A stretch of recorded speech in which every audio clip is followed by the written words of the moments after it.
And just a few housekeeping things. In the back to the right, my right, your left, is where the restroom is. If I have the lights on, so you should be able to find it easily. And there will be some light fare following the presentation, so you'll have a little bit of snack before you leave. In the past, we have offered a basket raffle at each presentation, usually trying to relate it to the topic. However, this year we're doing something a little bit different. We are selling raffle tickets to correspond with the 7 p.m. lottery drawing during the month of October. So the prize for winning the drawing Monday through Friday is $25. Saturday and Sunday you would get $50, and then we're having a $100 prize for the Halloween day drawing. Excuse me, the tickets are $5 for one ticket or $10 for 3 tickets. We have them on sale in the back of the room, and we will be selling these tickets all the way through until they're gone. So what we're trying to do is replace some of our smaller fundraisers with just one big fundraiser, so we aren't constantly asking you for money, and it's not too much out of the way. And this is a much lower cost for us as a society too. So I hope you can appreciate that we're trying to be frugal with your money. In addition, we are putting out a plea for specific donations to help offset the cost of replacing our roof. This winter was very hard on the roof, and we're having more leaking. And I'm a little nervous because it's raining right now, but that rainstorm we had a couple of weeks ago, and then the snowstorm, you can see in the grass there's shingles all over the place. So we really need to get the roof replaced this year. The cost has been estimated to be $23,000, and that's just a little rich for us, so we're really trying to cash donations to help offset that cost. So if you have anything to spare, we would greatly appreciate it. On the tables when you came in, you see some white copies. Those are old editions of our Searcher magazine. Now, normally the Searcher is given to folks who are members already of the society, but we had some extra copies of the old editions. Those are free. You can take as many as you'd like tonight. If you would like the Searcher going forward, we would recommend that you become a member so that you can get them mailed to you or emailed to you. So without further ado, I'd like to introduce our speaker, Mr. David Decosmo. David is a Hazleton native who began his career in broadcasting in 1959. He was a DJ. Everybody remembers what a DJ is? When he turned to the news in the mid-1960s. He was the news director at WILK when he was called upon to serve as the Public Information Officer for Luzerne County Civil Defense during the 1972 Tropical Storm Agnes flood, where he formed the Flood Emergency Radio Network that which was made up of 13 area stations that provided emergency information to thousands of people each hour. David has served 2 terms as president of the Pennsylvania Associated Press Broadcasts Association and was awarded the Lifetime Achievement Award by the Professional News Media Association of Northeastern Pennsylvania.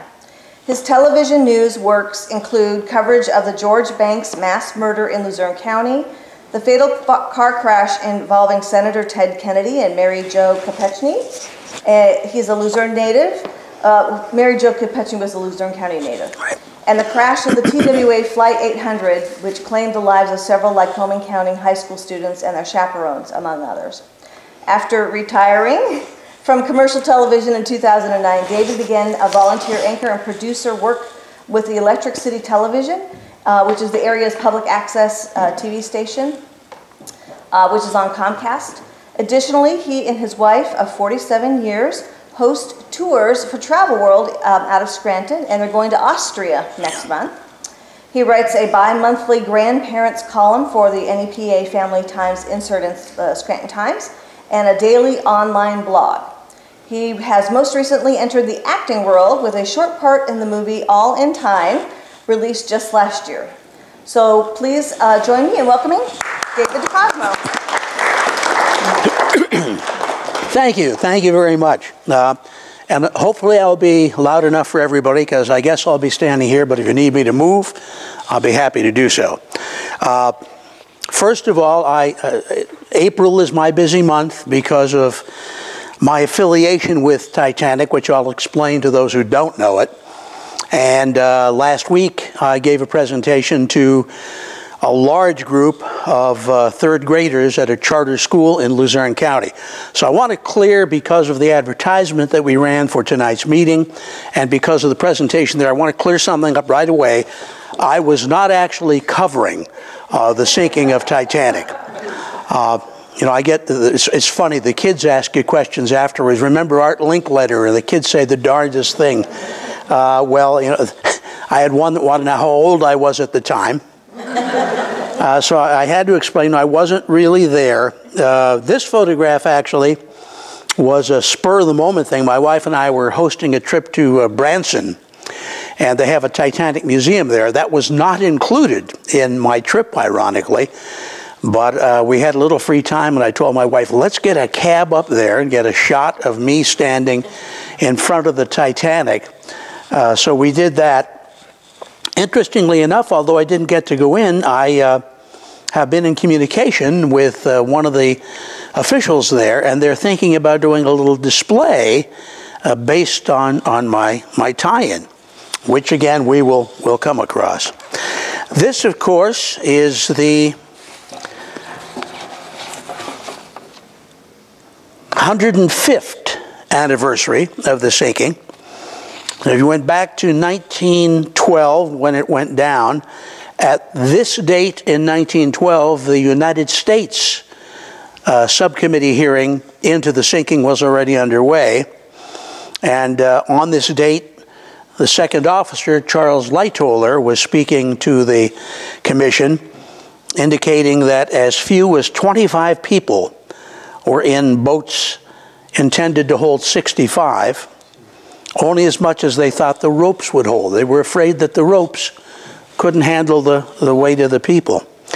And on this date, again in that same year, 1912, a U.S. committee actually ordered steamships to divert their normal route between Europe and the United States by 270 miles further south, in the hopes that that would help them avoid further icebergs.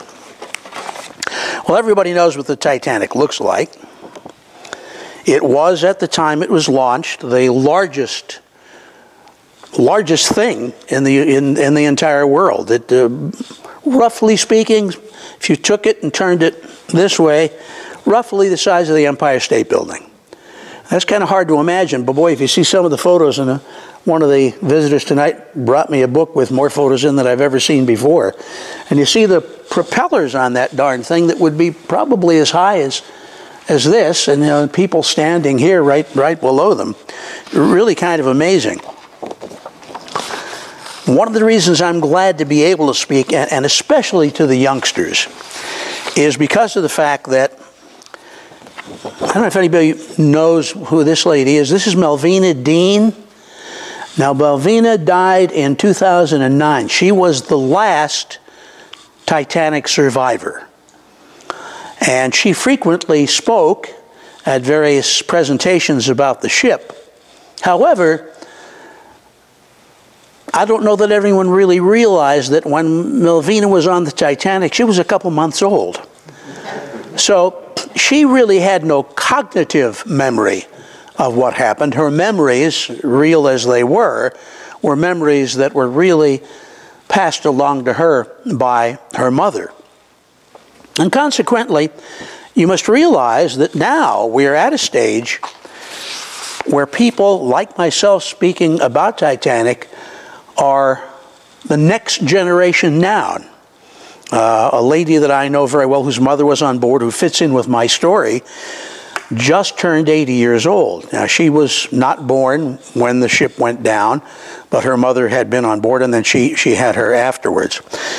I guess my first exposure to Titanic was about 1956 or 57 when I saw A Night to Remember. And of course that was, you know, an over melodrama type presentation. But nonetheless, you know, your basic story is there, and you have some basic stories that are well known. Well, in 1972, when I was with WILK Radio's news director and working part-time for Channel 16, my photographer said that he knew that there were several survivors in the Wilkes-Barre area. And it was beginning of April, and I said, gee, I'd love to interview one. And we reached out to a lady named Thelma Thomas. And this is about how Thelma looked when I was able to interview her in 1972. What we did was we took our television camera, which at that time, by the way, we shot film, not videotape, and my radio, microphone, and tape recorder, and went to her house in Wilkes-Barre. She was extremely gracious. She was Lebanese, had a bit of an accent. It was the only problem I had with the interview was the heavy accent, but her daughter, May, was very helpful in A, getting me there, and B, if I didn't quite hear anything right, she told me the story. Well, Thelma's story, and by the way, if you look up her name, you won't see Thelma. It's Thelmina or something like that, because many of those who came over Americanized their name after they got here, so there were changes. So hers strictly became Thelma. Thelma's husband was already in Wilkes-Barre. He had started a produce business. Some relatives down the line now still have a building, Thomas C. Thomas Building in Wilkes-Barre, which is in that family line. She and her infant son were still in Lebanon. Well, her husband's brother, Charles Thomas, was going over to Lebanon. And so Mr. Thomas said, when you're there, would you please bring back my wife and my baby son? And Charles said, certainly. Well, as it happens, their voyage back was on the RMS Titanic. After the ship hit the iceberg and the calm that was initially there with, oh, this is unsinkable, started to disappear, Charles, holding the baby, brought Thelma on deck and was taking them along to get them into a lifeboat. Now you're talking about a crowded situation, semi-panicky. Yes, there was a lot of calm, but there was also a lot of panic as well. Certainly a lot of fright. Well, some well-meaning person pulled Thelma into a lifeboat, and she's screaming, my baby, my baby. But she only speaks Lebanese. No one knew what she was shouting. Besides, everybody was shouting, or certainly a lot of people were. So she believed, as she got into a lifeboat and it was launched, that her brother-in-law and her baby son died on the Titanic. Now, actually, the brother-in-law, Charles, handed the baby to another woman. Charles did perish, and his body was never recovered. Mrs. Thomas's memory of what happened, other than the fact that personally scared to death for a day and a half until she was reunited with her baby in a hospital in New York City, her memory was focused on two things. Number one, the band playing right till the end. Number two, and most dramatic, the horrible, horrible screaming over the water of those 1,500 people, or darn near that. They're in the water begging for a boat to come to them, or looking for something to cling to in water that was, I think, I don't know, 30 degrees, something like that, perhaps high 20s. If it weren't salt water, it would have been ice. But that memory of the horrible screaming, well, it was a dramatic story, which I taped on approximately the 11th or 12th of April, and to use on the anniversary date, which is the 15th. Some people confuse the dates. The Titanic hit the iceberg on April 14th, the late hours of April 14th. It sunk on the 15th. It lasted roughly 2.5 hours. That's about all the time it took for it to go down. On the morning of the anniversary in 1972, which was 60 years, I was watching the Today Show, and they had a woman on named Edwina Trout McKenzie, English, and I have to admit, a lot more understandable than Thelma. She's telling her memory. She remembered the band playing right till the end.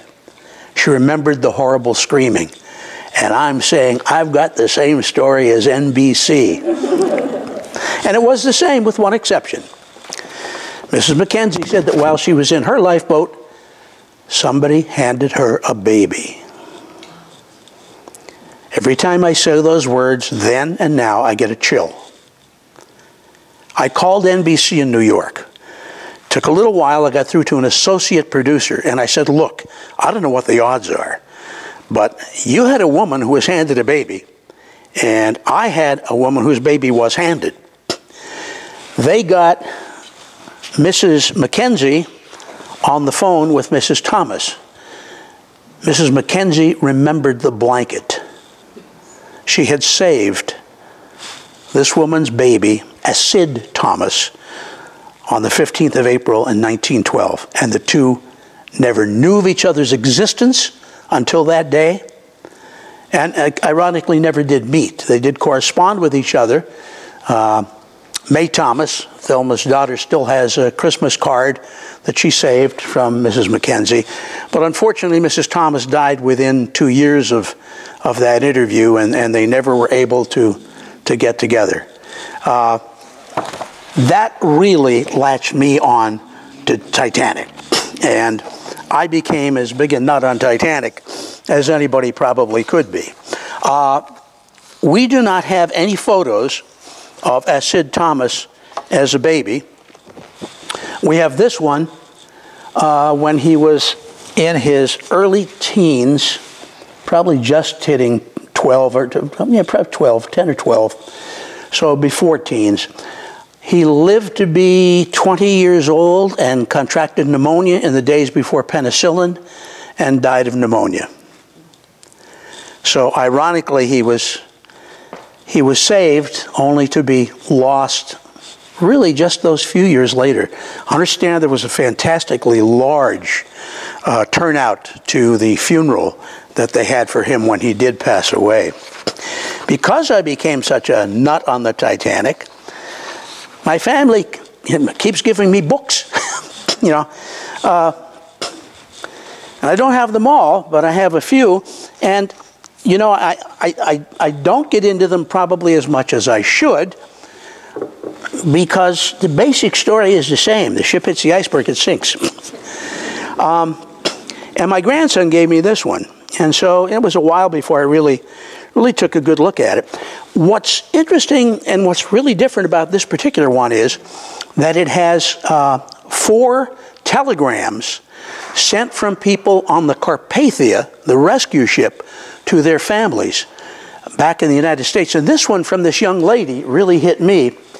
And you young ladies will see why, I think, when I read it to you. She writes, "Just another line to say I am very well and getting quite used to things now. I escaped in my nightdress and coat and petticoats. Everything else has gone. We are sleeping like a lot of dead things all over the floor of the ship." Keep in mind, the Carpathia was already loaded with passengers. So when the 700 or so Titanic survivors went on there, that ship was literally overcrowded itself.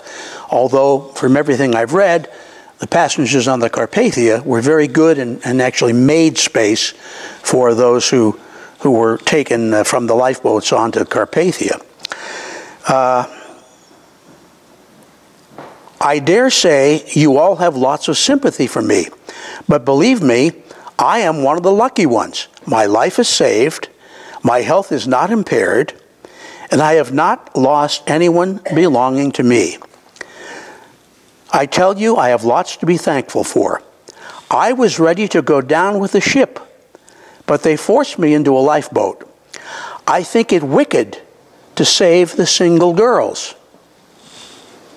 But now that I have saved a baby whose mother was in another boat, I don't mind at all. This telegram was from Mrs. Mackenzie to her family, discovered accidentally by me in this book given to me by my grandson. So you can just never tell what treasures you will find And I remind the children that I speak to that it's important to do research and to look into things. Forgive me, the allergies really kicked in yesterday. When we talk about some of the better known stories of Titanic, one of them is certainly about this couple. This is Mr. and Mrs. Strauss. Now, I don't think there's been a movie done on Titanic where Mr. and Mrs. Strauss were not portrayed. He was the founder, one of the founders of Macy's department store. There were a lot of very rich people on that ship, and he, of course, was one of them. And when offered a chance to get into a lifeboat, she basically said, where he goes, I go. We've been married all these years. I'm not about to leave him now. So everybody knows about that story. I wish that I had a photo of the people involved, but the best I can do is show you their home on Swetland Street in Scranton. This is the home of William, and I'm trying to remember what her first name was. I don't think I even have it on here. William Loeb and his wife lived in this home in Scranton. William Loeb was from England, as was his wife, from the same town. And they immigrated to the United States, and they got this home. And he was a railroad engineer for one of the coal companies. While they were here, not long after they were married, his brother passed away in England. And so they went back, not in time for the funeral, but at least to pay their respects to the family. And then when coming back here, boarded the Titanic. Mrs. Loeb, basically a newlywed, refused to leave her husband.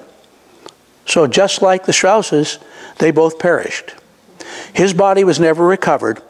Hers was one of the bodies recovered by the Mackie Bennett, which was a cable-laying ship contracted to go out and pick up bodies. But they also buried many bodies at sea for various reasons. Most of those buried at sea were crew members.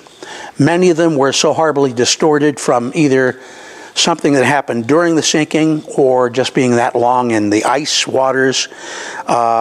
Her body was buried at sea, but her jewelry was recovered, and it was through her jewelry that they ultimately realized who it was they had buried at sea.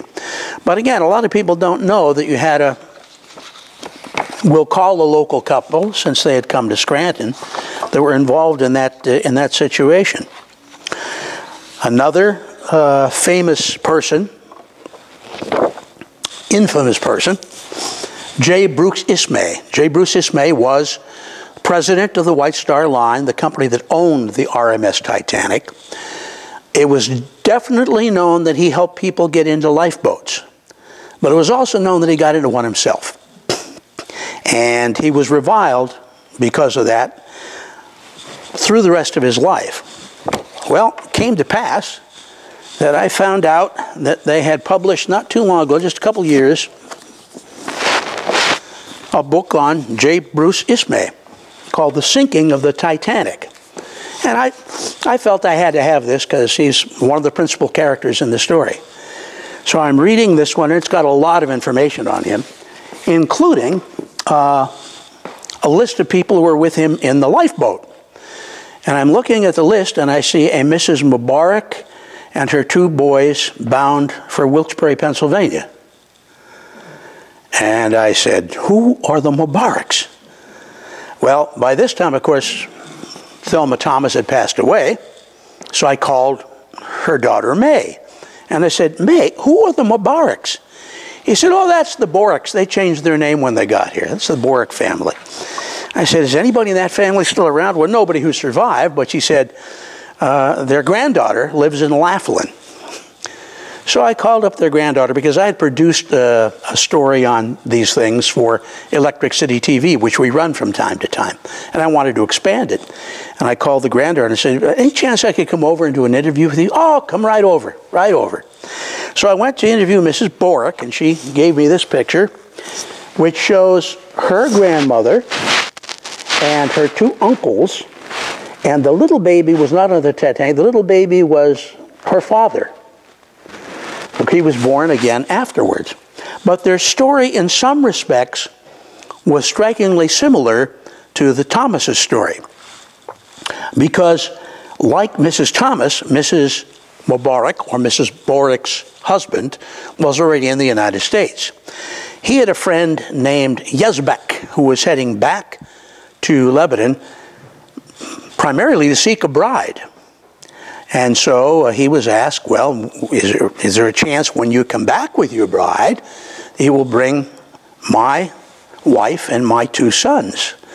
And he said, certainly. Well, it really worked out well for him at that stage because the bride he found was Mrs. Mubarak's sister. So Mr. Yazbek brought Mrs. Mubarak and her 2 boys and his bride, Mrs. Selina Yazbek, back on the Titanic. And during all the chaos and everything, Mr. Yazbek got them to a boat. And as he was going to kiss his bride goodbye, somebody fired a shot. Now, not at him, but in the air, to warn him, stay back. And so he did. And consequently, he did not get in this lifeboat that the others did, including J. Bruce Ismay.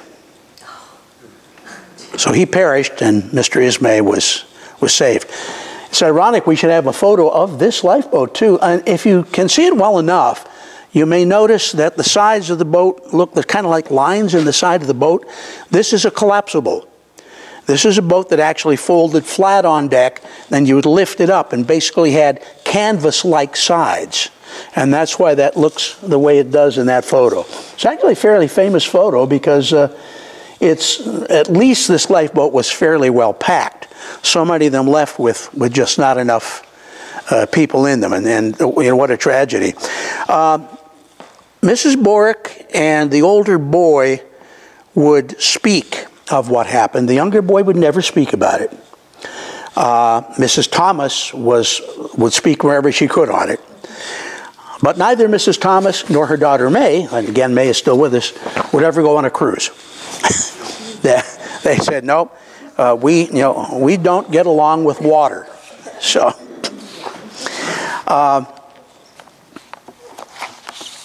there is an article that I found. A friend of mine just published a book on fire departments up in Lackawanna County.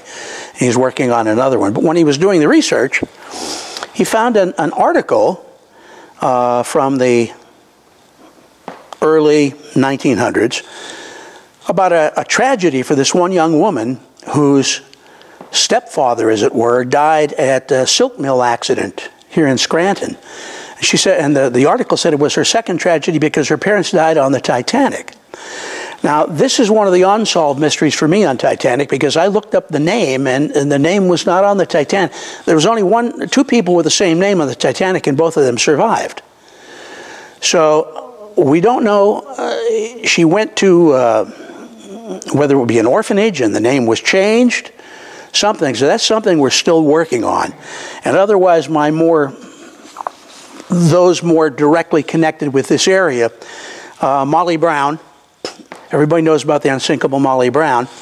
Her husband was J.J. Brown. Now, they were separated. But J.J. Brown was born in Waymart.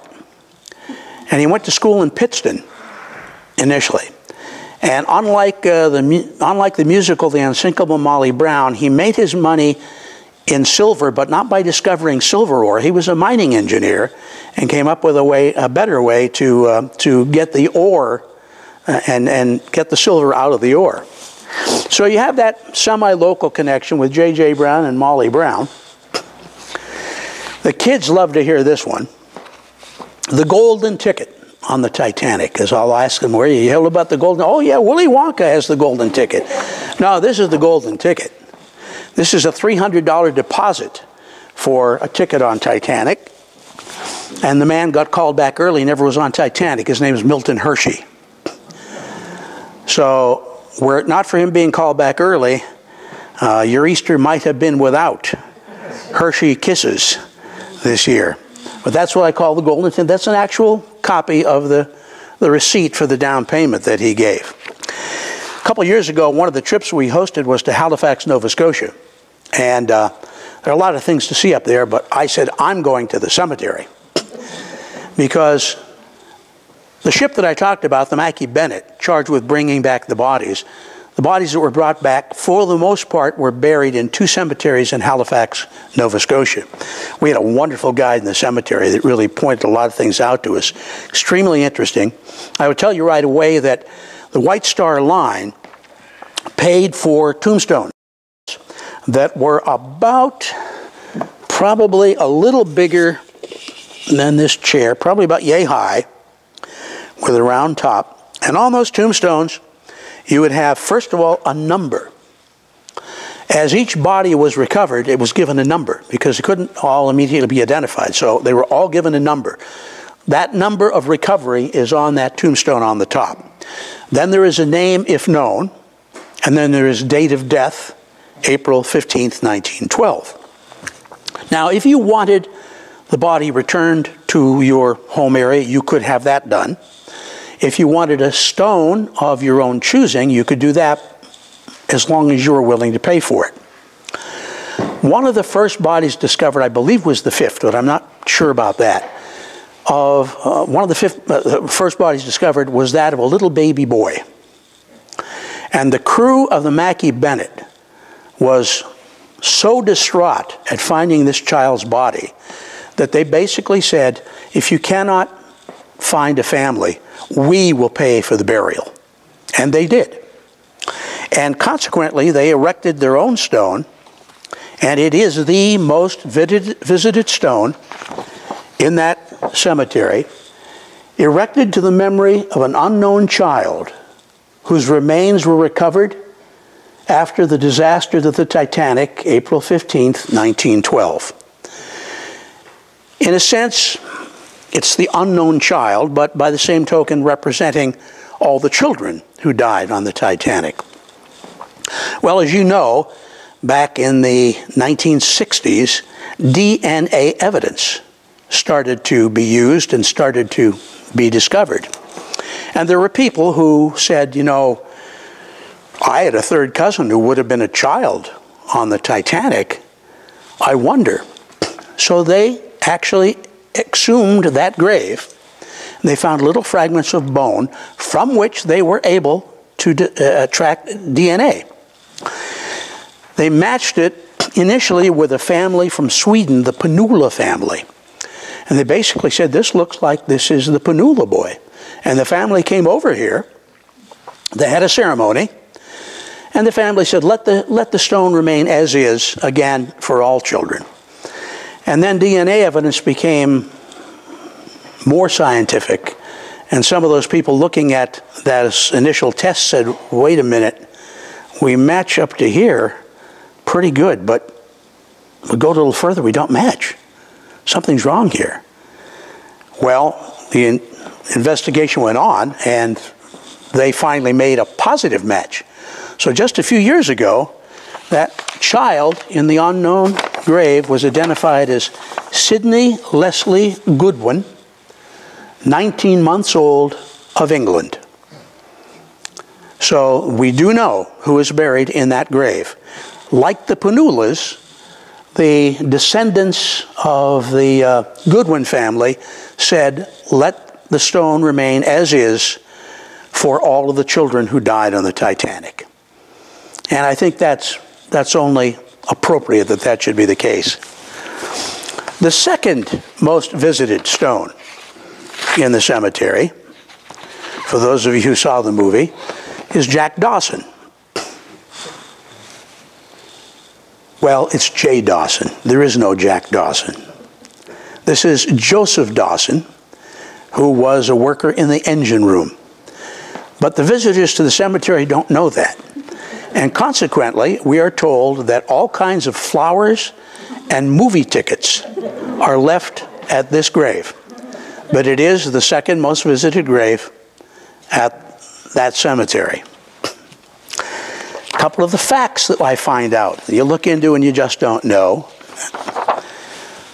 A lifeboat drill was planned for April 14th, 1912 on the Titanic.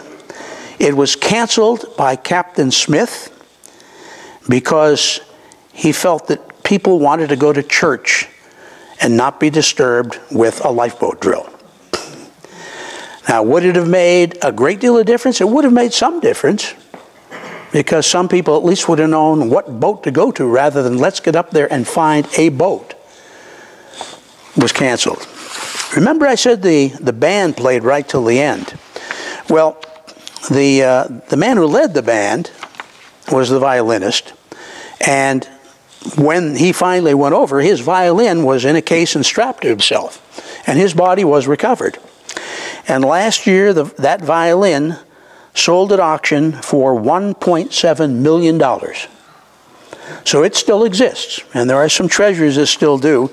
Right now, they're even peddling coal. You can buy coal from the Titanic, because some of the expeditions that went down to get a lump of coal, and they smash it into pieces and then sell the pieces for what I'm sure is a very good profit. There's also some controversy as to whether some of that coal may have been from here in Pennsylvania, because there was a coal strike going on in Europe at the time. So it's highly possible that some of our anthracite may have been used on the Titanic. I can't prove that for sure. I'm sure that many of you know that 14 years before the Titanic went down, Morgan Robertson wrote a book called Futility.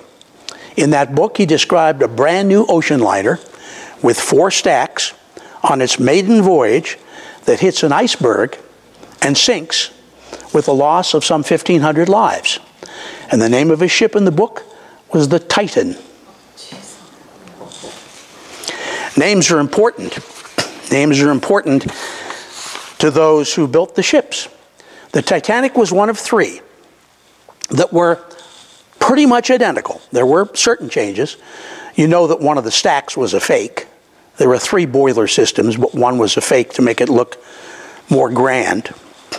Well, the first ship built was the Olympic. The second ship was the Britannic. And the third ship was supposed to be the Gigantic. Okay? After the sinking of Titanic, they felt it was not right to name a ship the Gigantic, so they called it the Britannic instead. Introduce Violet Jessup. I like her name because it sounds like a town around here. Violet Jessup was a steward on board the Olympic. And the Titanic got all the press. But the fact of the matter is the Olympic, virtually identical, was rammed by a British warship. Had a gigantic hole in the side, and 2 or 3 of the first compartments were flooded. Now the Titanic had 4 and 5 flooded before it all went down. So it wasn't enough to sink the Olympic. But Violet was one of those on board when that ship was rammed by the warship, and she got off. Then she took her next job as a stewardess on the Titanic. Well, she got off, and she survived the second Titanic-class ship disaster. And she served on the Britannic. Britannic hit a mine during World War I and sunk. Violet got off. So I guess you've got to think, do I want to be with her? Or do I want to sell her insurance as opposed to the others? It's interesting here, during the sinking of the Britannic, she was actually sucked underwater by the suction to the ship as it went down, and actually then came back up. So I mean, that was the closest for her. She went on, by the way, to continue to serve on ships throughout the remainder of her life, and died peacefully at age 83. So there was one success story in any case. Another one I came across from 1929, there was an article in the Daily Globe. Strange things come out of the sea. A resident of South Wales, strolling along the sand in a bay, found a bottle containing a picture of 2 men, a stick pin, and a note. Briefly, the note stated that the ship Titanic was sinking, and the writer and his brother-in-law were among those who had remained on board. Wife and child had gone on the last boat. The note added that the band was still playing. The Titanic sank 17 years ago after colliding with the iceberg, so that was found, that late. These are the things that just amaze me. One of the things that also amazes me is the fact that the Titanic hit the iceberg in 1912, and after that, the ice patrol was started. First of all, there was a lot of changes. Lifeboats, you had to have enough. Remember, when the Titanic was designed, it was designed with plenty of lifeboats. But there was a promenade deck where you'd go and you'd take your walk in the sunshine. And J. Bruce Ismay, when he saw the ship, said, "There's not enough room here to stroll comfortably. We don't need these lifeboats." And legally they didn't. So they took them off. Well, afterwards, the law changed. You had to have enough lifeboats for every passenger on your ship. Before that, idiotically, lifeboat numbers were determined by the weight of the ship. I don't know what genius figured that out, but that was obviously needed to be changed. Secondly, other ships, all ships, were required to have radio operators on 24 hours. Let me dispel the rumor the Titanic was not the first ship to send out an SOS, but it was one of the first. Before that, the coded distress call was CQD. CQ for ham operators means anybody. D was distress. They changed it to SOS simply because it was so easy to understand. 3 dots, 3 dashes, 3 dots. So if I'm marooned somewhere, I know I can do that. Someone will hear me, and they'll get a triangulation on my signal, and they'll come and save me. I wonder, maybe. 1912, the Titanic. 1923, the La Raymond hit an iceberg. 2 people dead. 1977, William Carson hit an iceberg. No lives lost. 1991, the Finn Polaris hit an iceberg. No lives lost. Enough rescue coming in time. 2007, the Explorer hit an iceberg and sunk. No lives lost. But back in 1959, not that terribly long ago, on its maiden voyage, the Hans Hedorf hit an iceberg and sunk with all hands lost. They couldn't get to it in time, 95 people, all crew in this case. So iceberg sinkings didn't end with the Titanic. And those are sinkings. There are a lot of collisions that still happen. But fortunately, they're either not serious enough to sink the ship, or rescue people come quickly. Most experts will say had the Titanic stayed on a straight course, hit the iceberg head on, would have been damaged, maybe a few people killed, but the ship would not have gone down. I always perplex the students I know with the fact that the Titanic was not the greatest sea disaster. 1,500 lives were lost on the Titanic. In 1945, let me back up just a little bit, before 45. Adolf Hitler was in power. He was building a new ship. It was to be called the Adolf Hitler. In Sweden, the German Nazi party leader named Wilhelm Gustaf was assassinated by a Jewish boy. Hitler seized upon that incident to use it as propaganda against the Jewish people. And he renamed the ship that was being built the Wilhelm Gustaf. In 1945, the ship was sailing on the Baltic, taking sailors and civilians, Nazi and military personnel, when a Soviet submarine spotted the ship. It fired 3 torpedoes into that ship. If you go online, you will find out all about this. You will find out what words were written on each of the torpedoes. That's how much they know about it. The ship sunk. The body count was approximately 9,400 people. The worst sea disaster ever, 9,400. Why do we not know about it? Why don't students know about that? because it was World War II, everybody who died was German. We didn't care for the Germans, especially by 1945. They were just a total enemy. The Russian submarine commander was not a well-liked guy even in Russia, tended to hit the bottle, and they didn't want to make him a big hero. So this information is all available, but very few people know about it. And it's one of those things that's going to fade into history, so much so that if I don't talk about it here, or if someone else doesn't bring it up during some sort of meeting, no one will ever know what happened.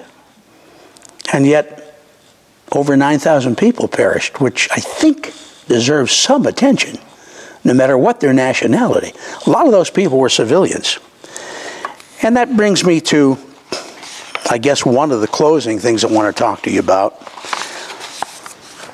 One of the bodies that was recovered was the body of a man named Dahir Shadid. And he was going to Northumberland County, in the Sunbury area where his mother already lived. His body was recovered, and she asked that it be brought back to Northumberland County for burial, and it was. And I guess it was quite a big turnout. It was buried in this cemetery near Coltmont in Northumberland County. And I would like to show you the specific grave, but I can't, because there was a little wooden cross placed there, and in the years from 1912 on, the cross disintegrated, church records were lost, and no one knows where in this cemetery that Titanic victim was buried. And I gave a presentation in Northumberland County one time, and I made a plea. I said, can't we get some Boy Scouts for their Eagle project to get a commemorative plaque to at least put at that cemetery, showing that this person existed and that he was there. There were, by the way, some people from Schuylkill County, down the Pottsville area, that were among those who were crew members on the Carpathia and actually helped to get the rescued Titanic survivors on board the Carpathia.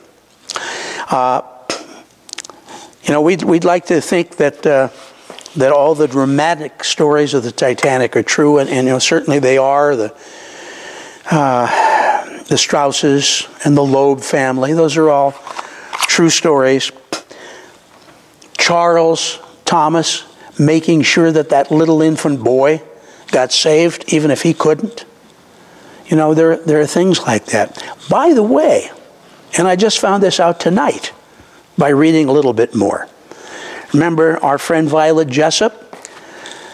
She received a telephone call later in her life saying, understand that you saved a little baby on Titanic. He said, yes, I did. She said, well, I'm that baby. I'm grown up now. And she hung up. Now, someone with Violet said, well, somebody's playing a prank on you. And Violet said, no, I never told that story to anybody. So, again, 105 years later, there are mysteries about that ship. And that's why I think it over the Wilhelm Gustave will always be at the focus of some attention. First of all, there were so many movies. There was a movie made within a year of the sinking that featured as its star, and this was a silent movie, one of the survivors, who happened to be an actress.